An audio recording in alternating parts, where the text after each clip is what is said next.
자, 우리가 이제 또 마태복음으로 돌아왔습니다.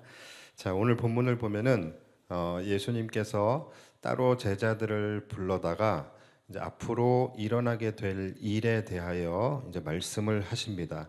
그런데 그 말씀이 너무 무시무시한 말씀을 하시지요. 바로 예수님께서 죽으실 것에 대해서 말씀을 하십니다.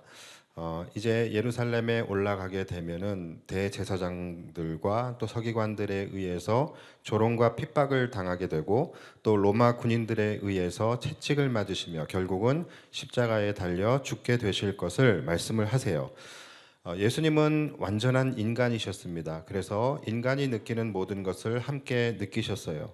그래서 이제 곧 예루살렘에 올라가서 닥치게 될 고난과 죽음에 대하여 예수님의 마음은 심히 두렵고 고통스러우셨을 겁니다. 아마도 예수님께서 제자들에게 이 말씀을 하시는 이유는 이제 곧 나타내실 메시아 사역에 대해서 이야기하시는 부분도 물론 있겠지만 또한 그동안에 함께 했던 제자들에게 이러한 말씀을 하시면서 예수님이 지금 느끼고 계시는 그 아픔과 고통을 제자들과 함께 나누며 제자들의 공감과 또한 위로를 받고 싶으셨던 마음이 있으셨는지도 몰라요. 자, 그런데 오늘 제자들의 모습을 보면은 너무나 실망스럽습니다. 자신의 죽음을 이야기하며 아픔과 고통을 나누고 계시는 그 예수님의 말씀에 이들은 별로 관심이 없는 것 같아요. 심지어 그들 중에는 예수님의 죽음을 이야기하는 그 와중에도 자기 생각만 하고 자기 앞길만 생각하는 제자들이 있었어요. 그들이 누굽니까? 그들은 너무나 실망스럽게도 예수님이 가장 사랑하시던 제자 3명 중에 2명이었습니다. 바로 야고보와 요한 형제들이에요. 오늘 본문 20절을 보면 그때에 세베대의 아들의 어머니가 그 아들들을 데리고 예수께 와서 절하며 무엇을 구하니 예수께서 이르시되 무엇을 원하느냐 이르되 나의 이 2 아들들을 주의 나라에서 하나는 주의 우편에 하나는 주의 좌편에 앉게 명하소서. 자, 정말 대단하지 않습니까? 제가 오래전에 인터넷을 이렇게 보니까 한 여자가 양다리를 걸치다가 걸렸어요. 그래서 남자가 울면서 여자에게 이별을 통보합니다. 그런데 이 여자가 하는 말이 가관입니다. 오빠가 나에게 준 카드만큼은 뺏지 말아줘라고 이야기를 했다고 합니다. 참 대단하지 않아요? 그런데 여러분, 제자들도 지금 전혀 다르지 않은 반응을 보이고 있는 거예요. 예수님께서 이 자신의 처참한 죽음과 장차 받을 고난에 대하여 말씀하고 계시는데 이들의 관심은 오직 주님의 우편과 좌편에 앉아서 한 자리 하겠다라는 거였어요. 그것도 비겁하게 어머니를 시켜서 말을 한 것입니다. 자, 이 말을 들은 예수님께서 이들에게 뭐라고 말씀을 하십니까? 너희가 무엇을 구하는지 알지 못하는도다. 이렇게 말씀을 하세요. 이 말씀이 무슨 뜻일까요?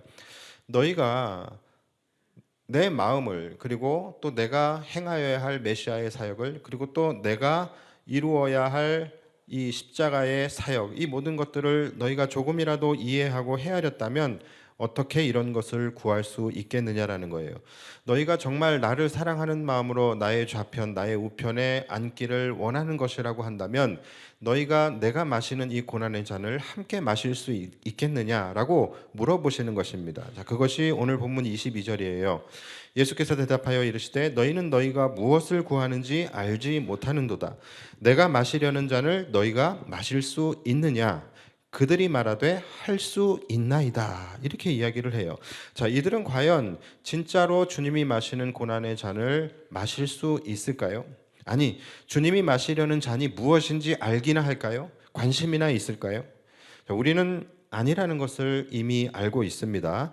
예수님께서 고난의 잔을 마실 때 이들이 어떻게 했습니까? 다 뿔뿔이 도망갔어요. 저는 이번 주 중에 기도하는 가운데 주님이 저에게도 똑같은 말씀을 하고 계신다라는 것을 느꼈습니다. 네가 무엇을 구하는지 알지 못하는구나. 저는 지난주에도 여느 때와 같이 동일한 기도 제목을 가지고 교회를 위해서 또 우리 성도들의 삶의 안위와 평안을 위해서 그리고 이제 하나님께서 허락하실 25년도의 새 영광교회의 사역을 위해서, 목회 계획을 위해서 기도하고 있었습니다. 그런데 오늘 이 본문의 말씀을 묵상하다가 순간적으로 내가 지금 구하고 있는 것이 어찌 보면 내가 지금 하나님의 마음을 헤아리지 못하는 그런 기도를 드리고 있는 것일 수 있겠구나라는 생각을 했습니다. 지금 하나님의 마음이 어디를 향하고 계신지, 그리고 하나님의 지금 탄식 소리를 내가 지금 듣지 못하고 하나님의 마음과 동떨어진 기도를 지금 드리고 있지는 않은가라는 그런 생각을 했습니다. 우리 모두가 다 잘 아시겠지만 지난 한 주간 동안에 우리나라에 엄청난 일이 있었죠. 이 나라에 비상계엄이 선포가 되어지고 또 그로 말미암아 모든 국민들이 또 불안에 휩싸이게 되었고, 또 정치적으로는 극한 대립과 갈등이 최고조에 이르게 되었습니다. 어제는 우리가 탄핵을 표결할 만큼 이 정쟁과 극한 대립과 갈등이 지금 최고조에 이르게 되었어요. 한 주간 우리 대한민국은 계엄 선포와 그 후폭풍의 소용돌이 속에서 정말로 너무나 심한 몸살을 앓았고 지금도 앓고 있습니다. 그리고 언제 끝날지 잘 모르겠어요. 주님이 세우신 이 나라입니다. 성경으로 시작된 이 나라인데, 이러한 이 나라의 상황을 지켜보시는 주님의 마음은 어떠실까? 주님은 얼마나 탄식하고 계실까? 그러니까 이런 상황 속에서 주님께서는 이 땅의 한국교회와 한국교회 성도들을 향하여 말씀하고 싶으신 것이 있으실 텐데, 지금 한국교회와 한국교회의 성도들이 지금 불안한 이 나라의 미래를 붙잡고 뜨겁게 기도하기를 하나님께서는 원하고 계실 텐데, 저는 그저 그냥 우리 교회와 우리 성도들의 안녕과 평화만을 구하고 있지 않았는가? 주님께서 저에게도 네가 무엇을 구해야 하는지 알지 못하는구나 라고 말씀하시는 것 같았어요. 여러분, 제가 기도에 대해서 말씀을 드렸지만, 여러분, 기도의 응답, 우리가 기도를 하는 이유는 응답받기 위해서 기도를 하는 것이죠. 그런데 이 기도의 응답의 원리가 어떻게 되어지느냐? 기도의 응답은 기도하는 자에 의해서 응답이 결정되는 것이 아니라 기도를 들으시는 분에 의해서 응답의 여부가 결정이 되는 것입니다. 다시 말해서 우리는 우리가 기도를 드리는 우리 기도의 대상인 하나님의 마음이 지금 어디를 향하고 있는지를 우리는 알고 기도해야 된다는 거예요. 우리가 무엇을 어떻게 기도하느냐는 중요하지 않아요. 그 기도를 들으시는 분의 마음이 움직여야지 기도의 응답이 이루어지게 되는 것입니다. 그러기 위해서는 우리는 반드시 기도를 할 때에 기도를 들으시는 주님의 마음이 지금 어디로 향하여 있는지를 우리는 알고 기도해야 하는 것입니다. 그런데 항상 우리는 주님의 마음을 헤아리지 못해요.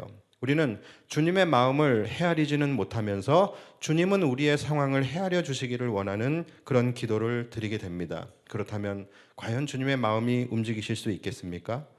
예수님은 제자들이 지금 그분의 마음이 어떤지를 헤아리고, 예수님이 얼마나 지금 아파하시는지, 얼마나 두려워하시는지, 얼마나 고통 가운데 계신지, 그분이 지셔야 할 십자가의 마음을 제자들이 함께하고 같이 하기를 예수님은 원하셨어요. 그러나 제자들은 그 주님의 마음을 헤아리기보다는 주님이 자신의 인생을 헤아려 주기를 원하고 구하고 있었던 것입니다.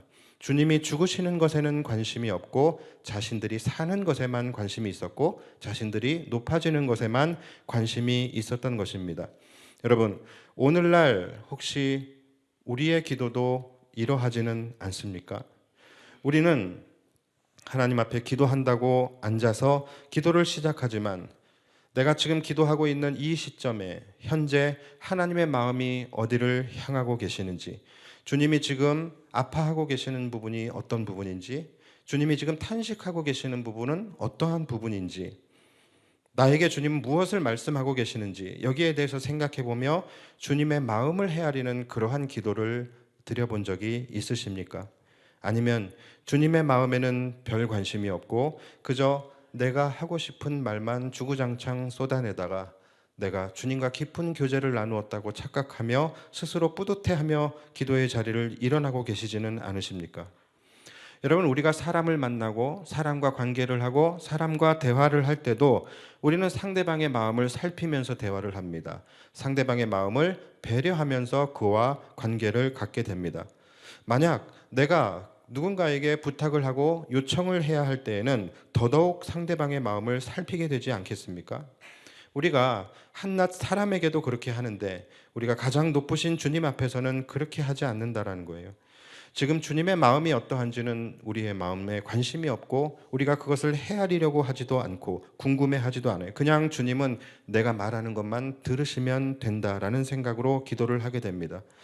우리는 상대방의 마음에 전혀 공감을 하지 못하고 오직 자기만 알고 자기 말만 하고 싶어 하는 사람을 우리는 소시오패스라고 이야기합니다. 그런 자들과는 우리는 대화를 하고 싶어 하지 않아 해요. 혹시 주님이 우리를 그렇게 생각하고 계시지는 않을까? 주님이 우리의 기도를 듣고 싶어 하지 않으시는 것은 아닐까? 혹시 오늘 말씀의 제목처럼 내가 영적 소시오패스는 아닐까? 우리가 한번 생각해 보기를 바랍니다. 저희 어머니가 돌아가셨을 때에 저에게는 세상이 무너지는 것 같았습니다. 왜냐하면 제가 이상하게 왠지는 왜 그랬는지는 모르겠지만 어렸을 때부터 저의 걱정이 뭐였냐면 우리 엄마 죽으면 어떡하지라는 걱정을 했어요. 그랬는데 그게 막상 현실이 된 거예요. 그러니까 저에게 얼마나 큰 충격이고 정말 세상이 무너지는 것 같은 그런 아픔과 슬픔이 저에게 있었습니다. 많은 분들이 빈소에 찾아와서 저의 마음을 헤아려주고 또 저에게 위로를 해 주었습니다. 그런데 그 가운데서 기억에 나는 친구 두 명이 있어요. 한 친구는 저랑 아주 가까운 친구였습니다. 그 친구 역시 소식을 듣고서 저희 어머니의 빈소에 찾아와서 조문을 하고 이제 저에게 다가와서 저에게 이렇게 이야기를 했습니다. 주일아 힘내. 근데 여기서 제일 가까운 편의점이 어디야? 이렇게 물어보는 거예요. 아니 꼭 편의점을 그 상황에서 저에게 물어봐야 하겠습니까? 꼭 그래야만 그냥 본인이 찾아볼 수도 있는 거고 아니면 다른 사람에게 물어볼 수도 있는 거잖아요. 그 아픔 가운데 신음하고 있는 저에게 가까운 편의점이 어디냐고 이렇게 물어보는 거예요. 모르겠어요. 제가 속이 좁아서 그런 건지 아니면 그때 그 상황이 제 마음이 너무 약해져 있는 상황 속에서 그 말조차도 담아낼 수 없어서 제가 그랬는지는 모르겠지만 친구의 그 말이 저는 너무너무 섭섭했고 그 이후로는 그 친구와 별로 대화하고 싶은 마음이 들지가 않더라고요. 그리고서 그냥 그러다 보니 또 서서히 멀어지게 되더라고요. 그리고 또 한 친구가 있어요. 또 한 친구가 있었는데 그 친구는 정말로 저랑 별로 평상시에 친하게 지냈던 친구가 아니에요. 심지어 과도 다른 과였어요. 그런데 그 친구가 온 거예요. 저는 그 친구가 왔다는 것만으로도 놀랍고 너무 고마웠습니다. 그런데 그 친구가 조문을 하고서 이제 저에게 다가와서 저를 꼭 안아주면서 그 친구가 흐느껴 울더라고요. 그리고서 아무 말도 하지 않았어요. 아무 말도 하지 않고 저를 등을 이렇게 몇 번 두드려 주고 갔습니다. 그리고서 그 친구는 아무 말 하지 않고 3일 동안 빈소를 지켰어요. 수많은 사람들이 왔다 갔고 수많은 위로를 받았지만 저는 그 친구의 위로가 가장 위로가 되었고 가장 고마운 친구였습니다. 그리고 저는 그 친구와 지금까지도 가깝게 지내고 있고 또 그 친구를 위해서는 저도 또 무엇이든지 할 수 있다라는 마음으로 그 친구와 관계를 하고 있습니다. 사실은 아무것도 아니에요. 아무것도 아니에요. 정말 한 사람은 그냥 저에게 편의점이 어디 있냐고 물어봤던 거고 한 사람은 그 말조차 그냥 하지 않고 저를 꼭 안아준 것뿐이에요. 그런데 나의 마음은 너무 달라요.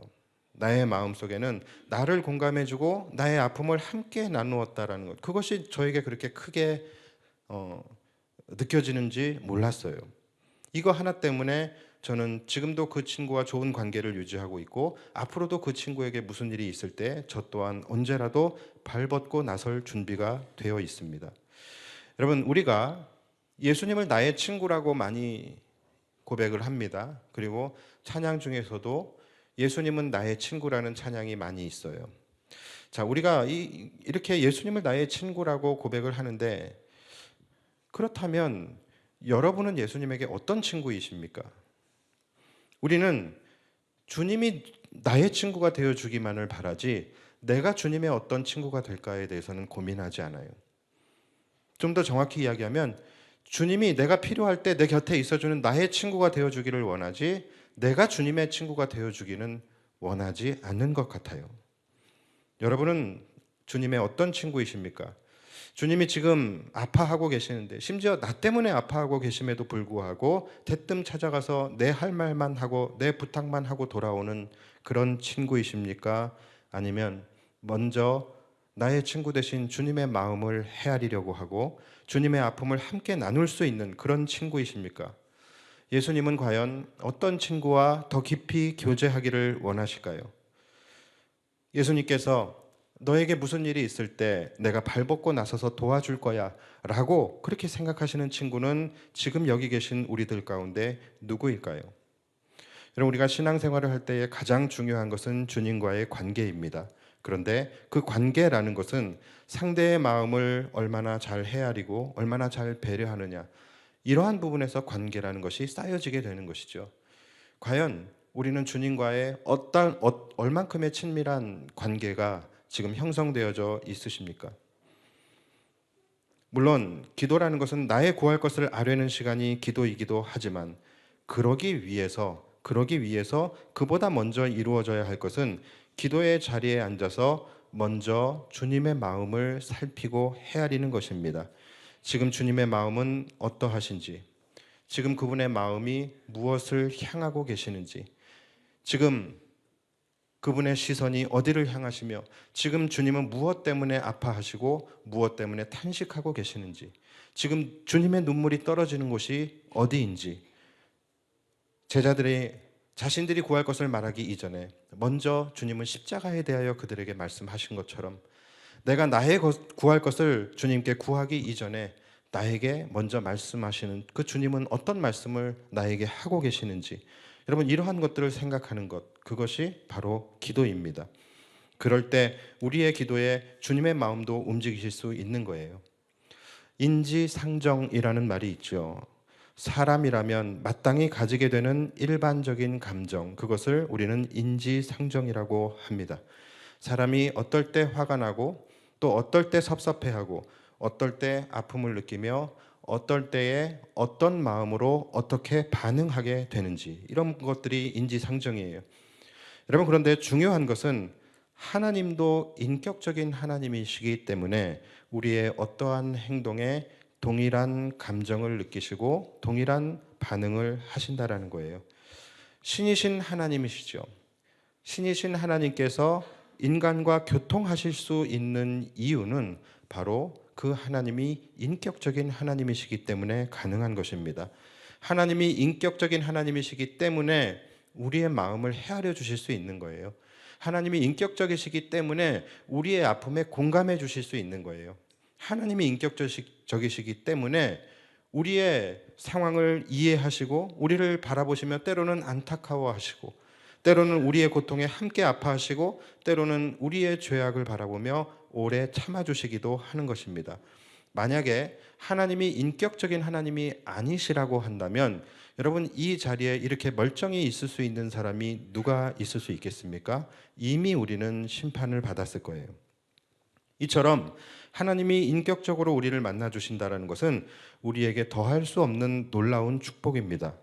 그런데 우리는 하나님이 인격적인 하나님이시기를 바라면서 우리는 왜 하나님을 인격적으로 대하지 못하는 것일까요? 아까 광고에서도 여러분 보셨겠지만 우리는 사람과의 관계에 있어서 약속 시간에 10분, 20분 그렇게 늦는 사람을 바라보면서 우리는 저 사람이 나를 도대체 어떻게 생각하는가? 저 사람이 나를 존중하는가? 저 사람이 나를 무시하는가? 이렇게 생각을 하잖아요.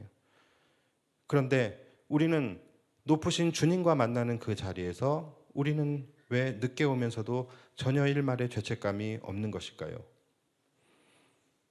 하나님은 나에게 인격적으로 대해 주시기를 우리는 원하면서 왜 우리는 그분을 향하여 인격적으로 대하지 못하게 되는 것일까요?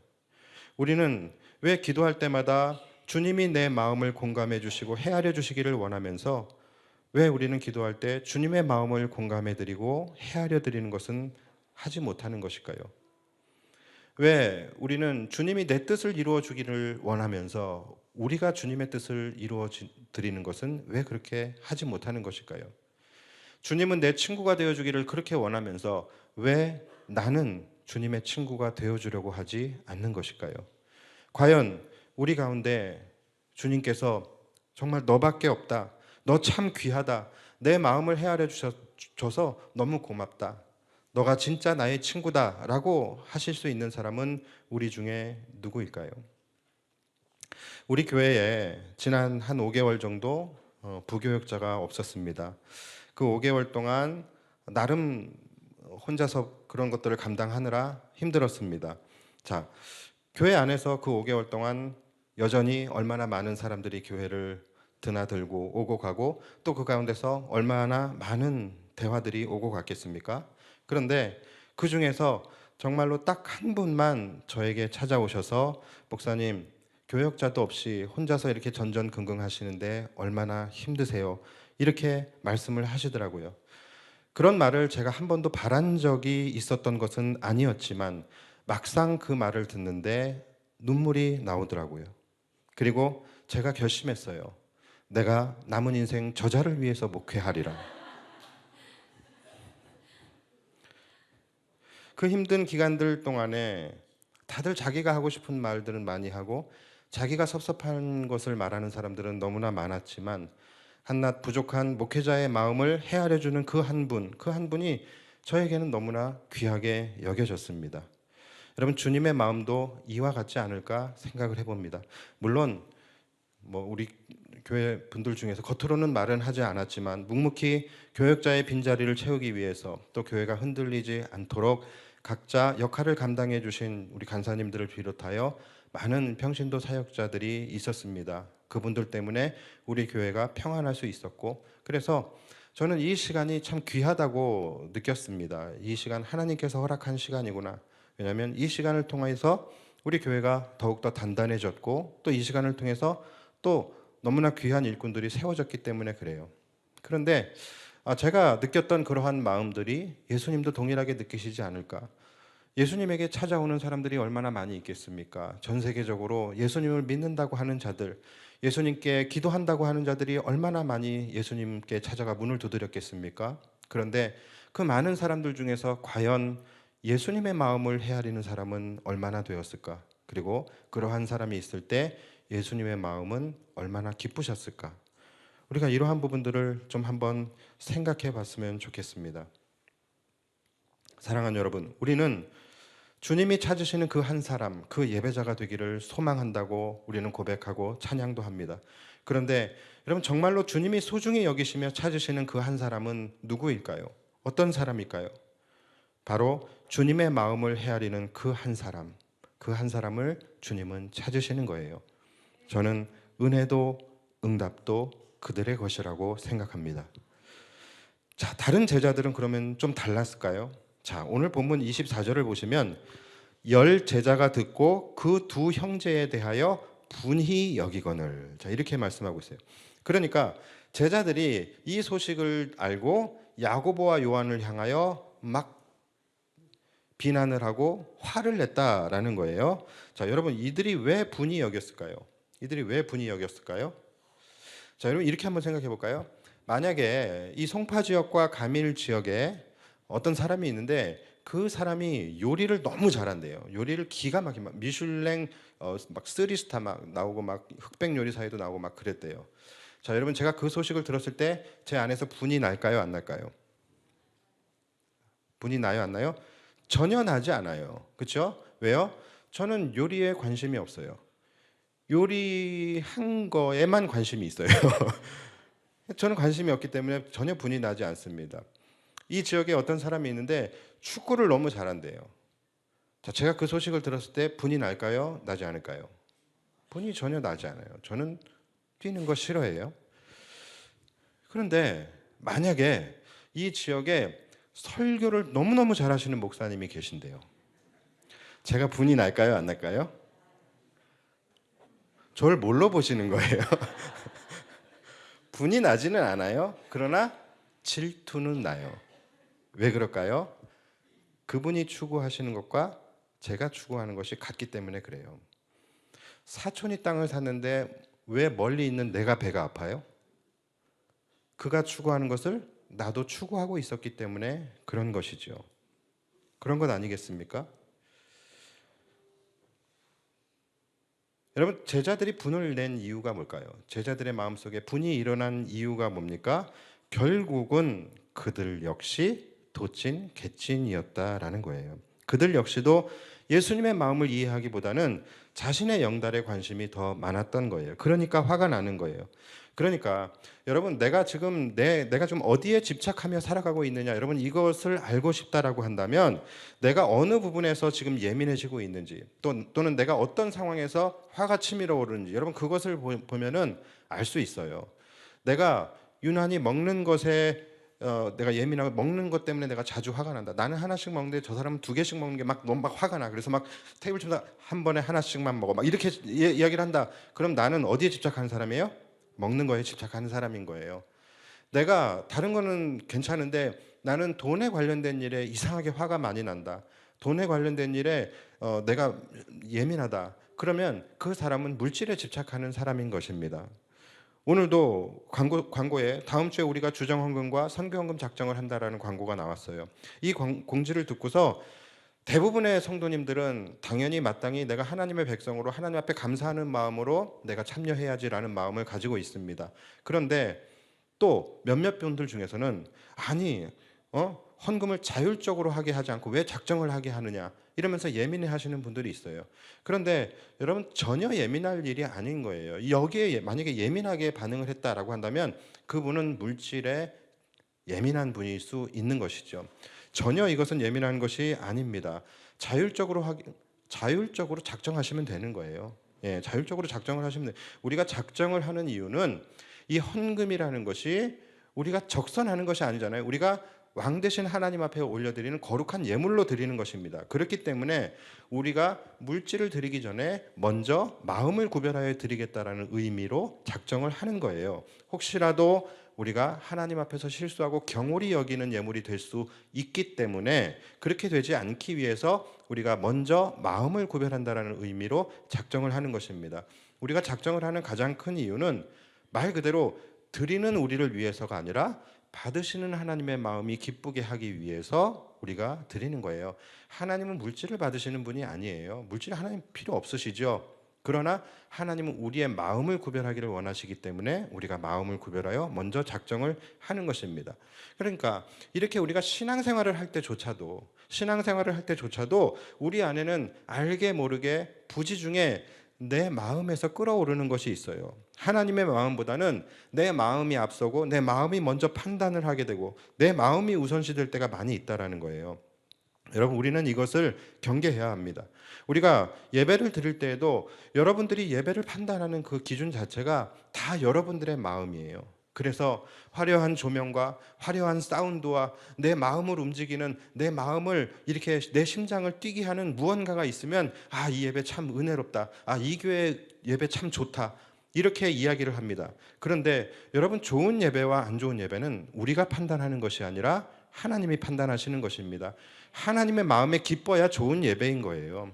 그런데 우리는 항상 내 마음에 들어야 좋은 예배라고, 내 마음에 들어야 은혜로운 예배라고 해요. 여러분, 은혜는 내가 판단하는 것이 아니라 하나님이 부어주셔야 은혜를 받는 것이죠. 반면에 정말로 초라한 예배당에서 피아노 하나 없이 정말로 몇몇 사람들이 모여서 초라하게 예배를 드리고 있는 그런 교회는요, 사람들이 가려고 하지를 않아요. 왜요? 내 마음에 들지 않거든요. 내 마음에 흡족하지 않거든요. 이 예배는 왠지 은혜롭지 않을 것 같거든요. 그러니까 모든 기준이 다 내 마음인 거예요. 하나님이 이 예배를 기쁘시게 받으시냐, 여기에는 별로 관심이 없어요. 내 마음이라는 거예요. 중요한 것은 하나님의 마음인데, 제자들도요, 분을 낼 때에 어떻게 분을 냈을까요? 어떻게 화를 냈을까요? 야, 예수님 오른편 그거 내 자리였는데, 야, 예수님 왼편 그 내 자리 내가 얘기하려고 그래. 왜 네가 먼저 선수 쳤어? 이렇게 화를 냈을까요? 여러분, 절대 안 그랬을 거예요. 이들은 어떻게 화를 냈을까요? 야, 예수님 지금 죽으신다는 말씀하고 계시잖아. 예수님 지금 십자가를 지신다잖아. 너는 이 상황에서 이런 말이 나와? 너 소시오패스야? 이렇게 의로운 명분을 가지고서 화를 냈을 거예요. 그러니까 여러분, 저는 그나마 야고보와 요한은 자신을 부끄럽지만 드러냈잖아요. 그런데 이렇게 드러낸 야고보와 요한보다 동일한 똑같은 탐욕을 품고 있었으면서도 불구하고 자신은 안 그런 척 딱씩 치밀을 떼면서 안 걸린 죄인이 걸린 죄인을 향하여 거룩한 명분을 들이대며 비난하고 정죄하는 이 제자들이 저는 더 나쁘다고 생각을 합니다. 여러분, 막달라 마리아가 예수님의 발 앞에 향유옥합을 깨뜨렸어요. 그럴 때 가룟 유다가 분을 냅니다. 여러분, 가룟 유다가 왜 분을 냈습니까? 자, 이 타이밍에서 분을 냈다라고 한다면 가룟 유다는 어떤 사람이에요? 돈에 집착하는 사람인 거예요. 그런데 그렇다고서 가룟 유다가 자신의 마음을 내보입니까? 절대로 그런 거 말 안 하죠. 그는 뭐라고 얘기합니까? 거룩한 명분을 대면서 화를 내게 됩니다. 왜 이 귀한 것을 이렇게 허비하느냐? 이것을 300데나리온에 팔아서 가난한 자들에게 나눠줘야 하지 않겠느냐? 이렇게 이야기를 한다라는 거예요.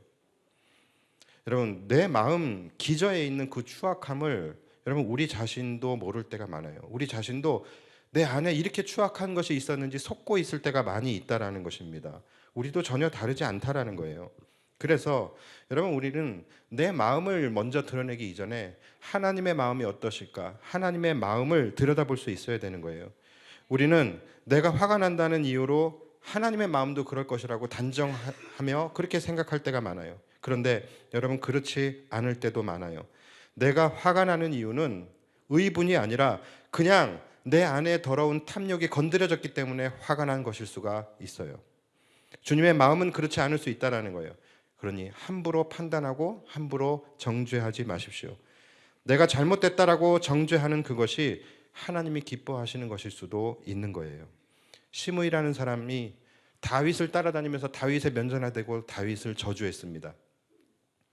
그러자 다윗의 신복이었던 군대 장관 아비새가 이 시므이의 목을 벨라 그랬어요. 그때 다윗이 어떻게 합니까? 가만두어라.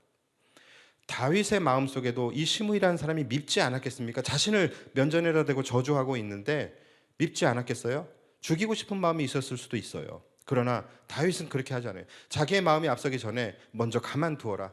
혹시 아느냐? 혹시 하나님이 저 사람의 입을 통하여 나를 저주하고 계시는 걸 수도 있지 않겠느냐? 가만히 두어라. 여러분, 이것이 하나님의 사람인 거예요. 나의 마음보다는 하나님의 마음이 어떠하실까? 이것을 먼저 생각하는 사람. 말씀을 정리하겠습니다.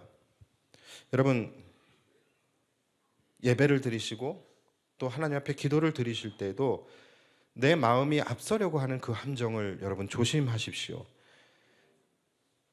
내 마음이 주도권을 잡게 되어질 때에 우리는 주님의 마음을 철저히 무시하게 됩니다.